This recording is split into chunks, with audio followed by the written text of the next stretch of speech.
ETF index mutual funds నేర్చుకుని stock మార్కెట్లో రాణించాలనుకుంటున్నారా? వెంటనే ఈ నెంబర్కి కాల్ చేయండి. నమస్తే, welcome back to Suman TV. రోజు రోజుకి విపరీతంగా పడిపోతున్న రూపాయి విలువ కంటికి కనిపించిన దెబ్బ కొడుతుంది. మరి రూపాయి విలువ బలహీన పడుతున్న కొద్దీ దిగుమతి అయ్యే సరుకుల ధరలు భారీగా పెరుగుతుండగా ఎగుమతి అయ్యే సరుకులు చౌకగా మారుతున్నాయి. అసలు ఏం జరుగుతుంది? మరి దీనిపైన మరింత సమాచారం అందించడానికి మనకు అందుబాటులో ఉన్నారు ఎక్స్ మేజర్ ఓబ్రాయ్ గారు. Over to sir. అందరికీ జై హింద్.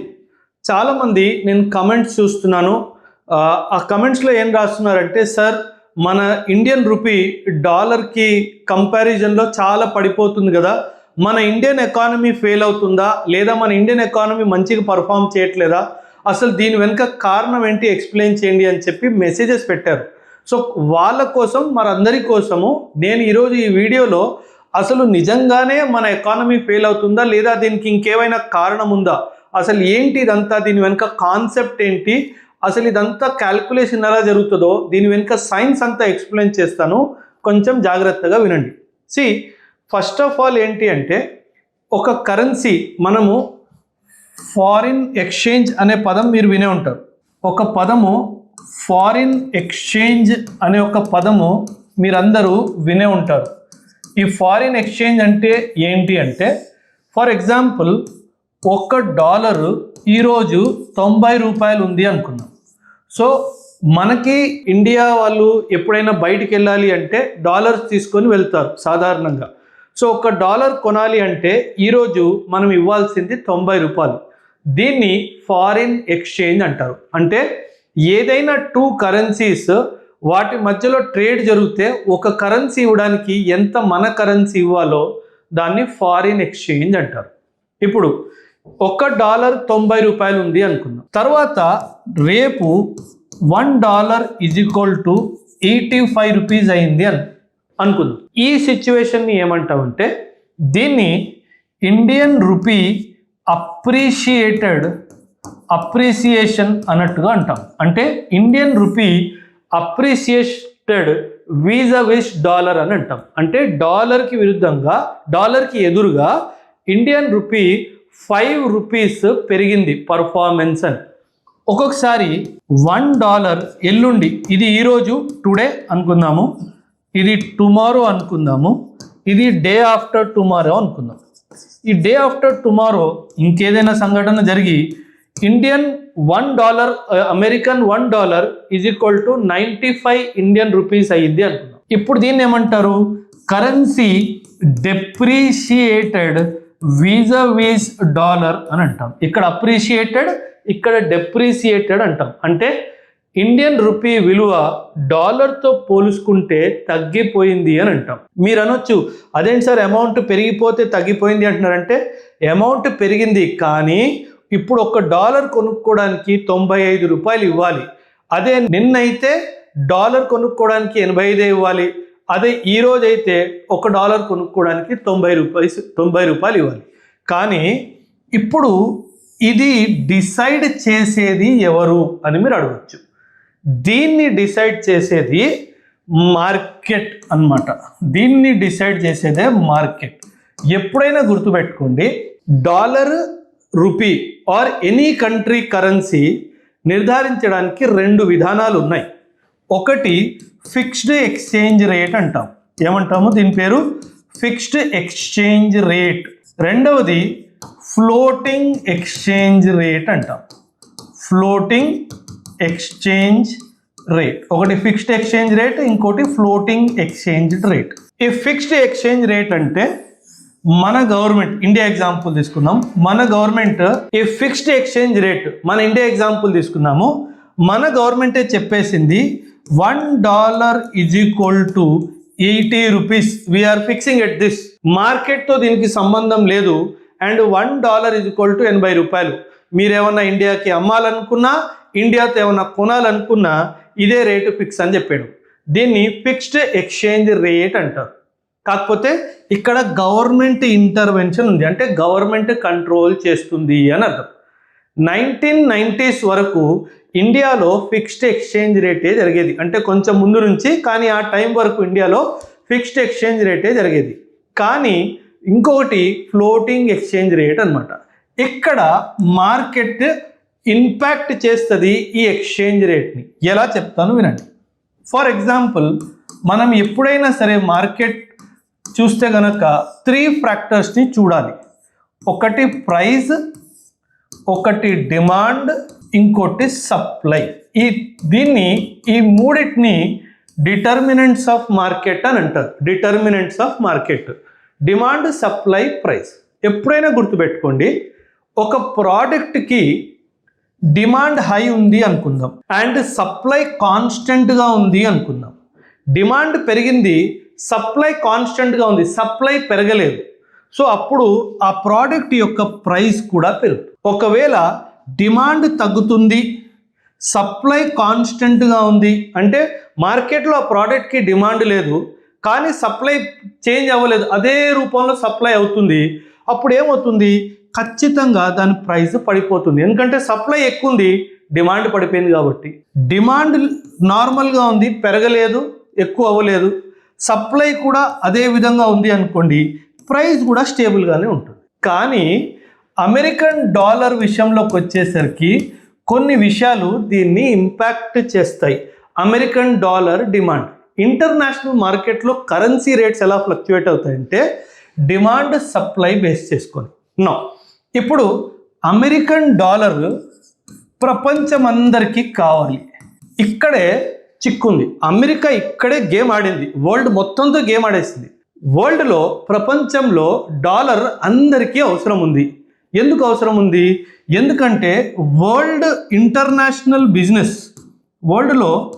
ఇంటర్నేషనల్ బిజినెస్ మొత్తము దాదాపు డాలర్తోనే నడుస్తుంది. ఇప్పుడు ఒక కమాడిటీ ఈ డాలర్ అందరికీ కావాలి అన్నప్పుడు ఖచ్చితంగా ఇంటర్నేషనల్ బిజినెస్ వరల్డ్లో పెరుగుతుంది కాబట్టి ఈ డాలర్ యొక్క డిమాండ్ ఖచ్చితంగా పెరుగుతుంది. అండ్ అమెరికా తెలివిగా ఏం చేస్తుందంటే డిమాండ్ పెరుగుతున్నా సరే సప్లైని కంట్రోల్ చేయడానికి ప్రయత్నిస్తుంది. సప్లైని కంట్రోల్ చేసింది, డిమాండ్ మాత్రం పెరుగుతూ ఉంది. అప్పుడు డాలర్ విలువ ఏమవుతుంది?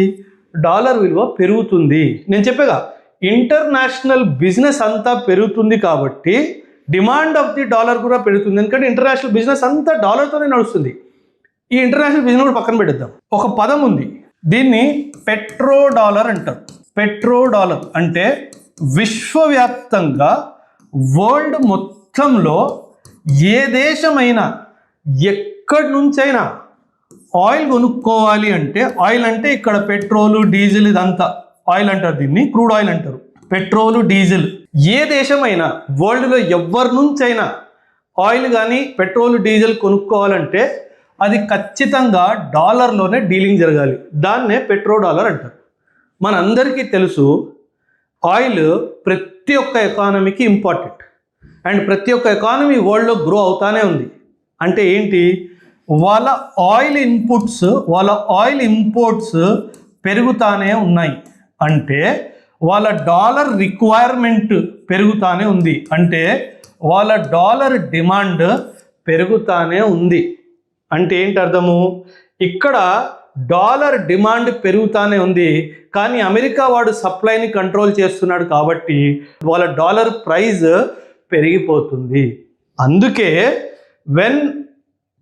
ఎప్పుడైతే ఇది జరుగుతుందో నా రూపీ బాగా పర్ఫామ్ చేయట్లేదు కాదు, వీడు కంట్రోల్ చేస్తుండడం వలన వీడి డిమాండ్ పెరిగిపోతుంది అండ్ వీడి డిమాండ్తో పాటు వీడి ప్రైస్ కూడా పెరిగిపోతుంది. అందుకే it is not that Indian rupee is not performing, it is that the demand for the dollar is increasing.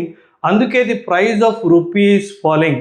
నా ఎకానమీ వీకేం కాదు, one of the strongest economies in the world today, proudly చెప్తాను.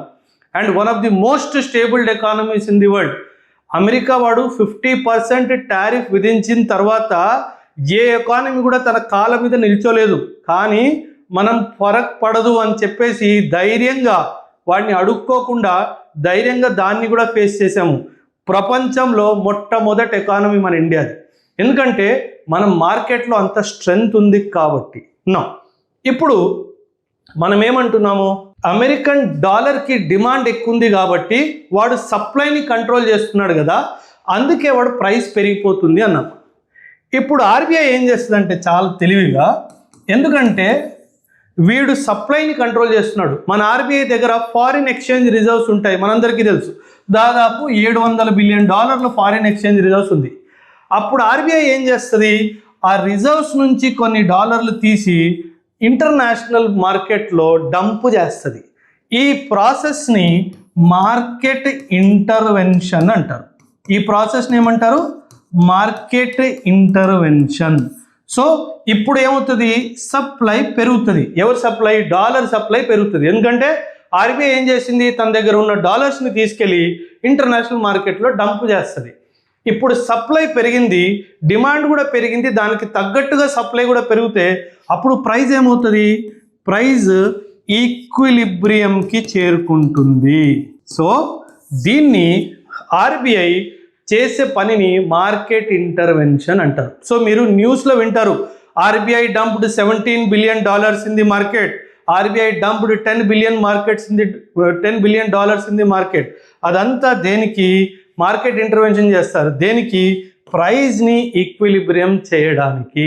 So ఖచ్చితంగా dollar విలువ పెరిగింది అంటే, నా ప్రైస్కి విరుద్ధంగా డాలర్ విలువ పెరిగింది అంటే నా కరెన్సీ బాగా చేయట్లేదని కాదు, వీళ్ళు కావాలని చెప్పి దీన్ని ఆర్టిఫిషియల్ ఇన్ఫ్లేషన్ అంటారు. ఇన్ఫ్లేషన్ కాదు, ఆర్టిఫిషియల్ ఇన్ఫ్లేటింగ్ అని అంటారు దీన్ని. సో వీళ్ళు కావాలని ఆర్టిఫిషియల్గా దీన్ని ఇన్ఫ్లేట్ చేస్తారు.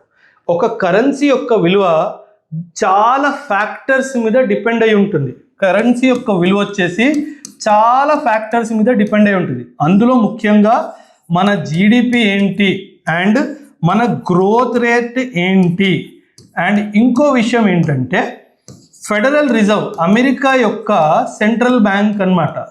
వీళ్ళు కూడా చాలాసార్లు మార్కెట్లో డబ్బులు తీసుకోవడము ఇవ్వడం చేస్తూ ఉంటారు. వీళ్ళు ఇంట్రెస్ట్ రేట్ని కూడా మ్యానిపులేట్ చేస్తారు. ఇంట్రెస్ట్ రేట్, వీళ్ళు ఇచ్చే ఇంట్రెస్ట్ని మ్యానిపులేట్ చేస్తారు. వీళ్ళు ఇంట్రెస్ట్ రేట్ పెంచారు అనుకుందాం, అప్పుడు ఏమవుతుందంటే ప్రపంచం మొత్తం నుంచి మనీ విత్డ్రా చేసి వీళ్ళు వెళ్ళి ఫెడరల్ రిజర్వ్లో ఇన్వెస్ట్మెంట్ చేస్తారు. For example, American federal reserve ఏం చెప్పింది, నేను ఇంట్రెస్ట్ రేట్స్ పెంచుతున్నాను అంటే మీరు నా దగ్గర ఇన్వెస్ట్ చేస్తే మీకు ఎక్కువ ఇంట్రెస్ట్ వస్తుంది అని చెప్తారు. ఎందుకంటే American economy is very trusted economy కాబట్టి అప్పుడు ఏం జరుగుతుందంటే మన ఇండియా లాంటి దేశాల నుంచి ఎవరైతే మన దేశంలో ఇన్వెస్ట్మెంట్ చేశారో వాళ్ళు డబ్బులు మన దేశం నుంచి తీసుకొని అమెరికాలో ఇన్వెస్ట్ చేయడం మొదలు పెడతారు. ఎందుకంటే American economy is more trust worthy than Indian economy కాబట్టి. ఎందుకంటే ఇక్కడ డబ్బులు వచ్చే అవకాశం చాలా ఎక్కువ ఉంది కాబట్టి. అందుకే వీళ్ళు ఏం చేస్తారు, ఇన్వెస్ట్మెంట్ ఇండియా నుంచి తీసుకెళ్ళి అమెరికాలో పెడతారు. దీన్నే టెక్నికల్గా క్యాపిటల్ అవుట్ఫ్లో అంటారు. దీన్ని ఏమంటారు, క్యాపిటల్ అవుట్ఫ్లో. అండ్ అతి ముఖ్యమైన కారణము ఫ్లక్చువేషన్కి ఫ్యాక్టరు ఈ ఫెడరల్ రిజర్వ్ వాడు నిర్ధారించిన ఫెడరల్ రిజర్వ్ రేట్ ఫ్లక్చువేషన్ అనమాట. రీసెంట్గా ఒక న్యూస్ ఏమొచ్చింది అంటే federal reserve is going to increase the interest rate అని వచ్చింది. అందుకే ఇది ఇంక్రీజ్ చేసే అవకాశం కూడా ఉంది. అందుకే మన కరెన్సీ రేట్ కూడా ఫ్లక్చువేట్ అవుతుంది. సో భయపడాల్సిన అవసరం లేదు, ఇది టెంపరరీ సైన్ మాత్రమే, మళ్ళీ వెనక్కి తిరిగి వస్తుంది. కానీ ఇంకొక విషయం ఏంటంటే, దో ఇది చాలా పెద్ద డైమెన్షన్, కానీ 2 minutesలో చెప్తాను, జాగ్రత్తగా వినండి. ఎప్పుడైనా సరే $1 ఈజ్ ఈక్వల్ టు 90 రూపీస్ ఒకటి, $1 ఈజ్ ఈక్వల్ టు 80 రూపీస్ ఒకటి అని. $1 ఈజ్ ఈక్వల్ టు 90 రూపీస్ ఉన్నప్పుడు మన ఎక్స్పోర్ట్స్కి ఇది మంచి విషయము. కానీ తగ్గినప్పుడు మన ఇంపోర్ట్స్కి ఇది మంచి విషయము. ఇక్కడ ఎందుకు ఎక్స్పోర్ట్స్కి మంచి విషయం అంటే, ఫర్ ఎగ్జాంపుల్ మనం ఇండియా నుంచి మ్యాంగోస్ అమెరికాకి ఎక్స్పోర్ట్ చేస్తున్నాము అనుకుందాం. ముందు ఎంత ఉండేది ప్రైస్ 80 రూపీస్, ఇప్పుడు ఎంత అయింది 90 అయింది. అంటే ఏంటి, అమెరికా నుంచి వచ్చిన ఒక ఎక్స్పోర్టరు మన ఇండియా నుంచి తీసుకెళ్ళాలి అని చెప్పి వచ్చిన ఆయన $1 సబ్మిట్ చేస్తే ఆయనకి 90 రూపాయలు దొరుకుతాయి. అంటే 10 రూపాయలు ఎక్కువ దొరుకుతాయి. సో ఈ 10 రూపాయలు ఎక్కువ దొరికినందువల్ల ఆ మనిషి ఎక్కువ మ్యాంగోస్ ఇండియా నుంచి తీసుకోగలుగుతాడు. అందుకే ఇలా మన కరెన్సీ అమెరికన్ డాలర్కి ఎదురుగా పడిపోయినప్పుడు మన ఎక్స్పోర్ట్స్కి మంచిది. అండ్ అదేవిధంగా ఇది తగ్గిపోయినప్పుడు మన ఇంపోర్ట్స్కి మంచిది. ఎందుకంటే మనం ఆయిల్ బయట నుంచి కొన్నప్పుడు 80 రూపాయలు ఇస్తే మనకు $1 ఇస్తారు. అది పడిపోయింది అనుకోండి, అప్పుడు మనం 90 రూపాయలు ఇవ్వాల్సి వస్తుంది. అందుకే కరెన్సీ విలువ తగ్గినప్పుడు, అంటే ఇన్ కంపారిజన్ టు డాలర్ తగ్గినప్పుడు ఇంపోర్ట్స్కి మంచిది, అండ్ అది పెరిగినప్పుడు మన ఎక్స్పోర్ట్స్కి మంచిది. మన దేశము మేజర్లీ ఇంపోర్ట్ డిపెండెంట్ ఎకానమీ కాబట్టి ఇది పెరిగినప్పుడల్లా అపోజిషన్ ఏమంటుంది, మన ఎకానమీ బాగా చేయట్లేదు అంటది. కానీ అది మన ఎకానమీ బాగా చేయకపోవడం కాదు, ఇదంతా మార్కెట్ ఫ్లక్చుయేషన్స్లో ఉన్న కరెక్షన్స్ అన్నమాట. ఇదండి న్యూస్. ఇండియన్ రూపీ ఎందుకు డాలర్కి ఎదురుగా పడిపోతుంది అన్నదానికి కారణం. Thank you. ఈ వీడియో మీకు ఎలా అనిపించింది? మీకు ఎడ్యుకేటివ్గా అనిపించిందా? ఇంకేదైనా విషయంలో మీరు ఏమన్నా వీడియో చేయాలి అనుకుంటే ఖచ్చితంగా కమెంట్స్లో తెలియచేయండి. థ్యాంక్ యూ అండ్ జై.